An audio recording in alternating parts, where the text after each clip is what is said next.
Hello everyone, আসসালামু আলাইকুম। কেমন আছেন সবাই? আশা করি ভালো আছেন। এসআই টেকনোলজি 360 চ্যানেলের পক্ষ থেকে জানাই অভিনন্দন।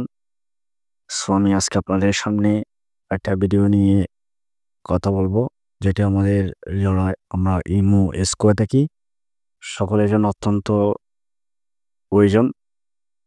যেটা হচ্ছে আমরা যে ইমো আইডি থাকে আমাদের, অনেক ক্ষেত্রে দেখা যায় আমার ইমো আইডিটা হ্যাক করার মাধ্যমে, অর্থাৎ যেকোনো ডিভাইস থেকে যেকোনো কেউ গোপনভাবে সেই ইমো আইডিটা চালায় এবং চালানোর মাধ্যমে সে আমার যে ইমোর মেম্বার আছে তাদের সাথে বিভিন্ন রকম কনভারসেশনের মাধ্যমে আমরা সমস্যার মধ্যে পড়ি।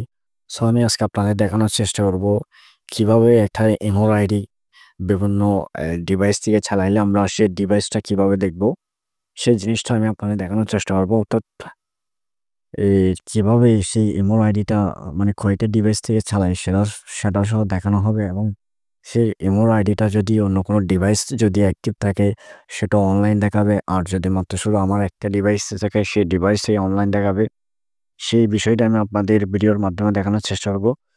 ভিডিও শুরু করার আগে আপনারা যারা এখনো পর্যন্ত আমার এই চ্যানেলটা সাবস্ক্রাইব করেন নাই, দয়া করে আমার এই চ্যানেল সাবস্ক্রাইব করে দেন। চলুন ভিডিও শুরু করি। প্রথমে আমরা ইমো অ্যাপসটার মধ্যে প্রবেশ করব।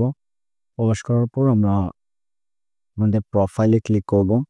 কর্নার যে প্রোফাইলে ক্লিক করার সাথে সাথে আমাদের অনেকগুলো অপশন আসবে। এখান থেকে আমরা সেটিংসে ক্লিক করব। দেওয়া আছে সেটিংসে ক্লিক করার সাথে সাথে বিভিন্ন সেটিংস থাকবে। এখান থেকে আমরা একটা ডিভাইস লক্ষ্য করি, যেখানে লেখা আছে ম্যানেজ ডিভাইস।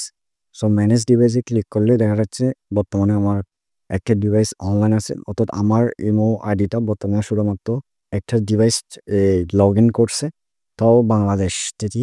বর্তমানে সেটা অনলাইন আছে। যদি অন্য কোনো ডিভাইস যদি অনলাইন থাকতো বা এই অ্যাপসটা এই ইমোটা লগ ইন করতো, ওই ক্ষেত্রে ডিভাইসটা এখানে শো হতো। দেখা যাচ্ছে শুধুমাত্র একটাই ডিভাইস। এভাবে আমরা এই এই যে অনলাইন একটা ডিভাইস দেখা যাচ্ছে, এর নিচে যদি কোনো ডিভাইস অন্য কোনো কাউন্ট্রি থেকে বা আমাদের দেশ থেকে বা যদি কোনো ডিভাইস যদি আমার এই আইডিটা লগ ইন করে থাকে, অবশ্যই কিন্তু আমাদের মোবাইলের নাম সহ দেখা যাবে, এবং সেটা যদি অনলাইন থেকে অনলাইন দেখা যাবে, যদি অফলাইন থেকে অফলাইন দেখা যাবে, এমনকি সেই কতক্ষণ আগে অনলাইন ছিল বা অ্যাক্টিভ ছিল সেটা সহ শো হবে।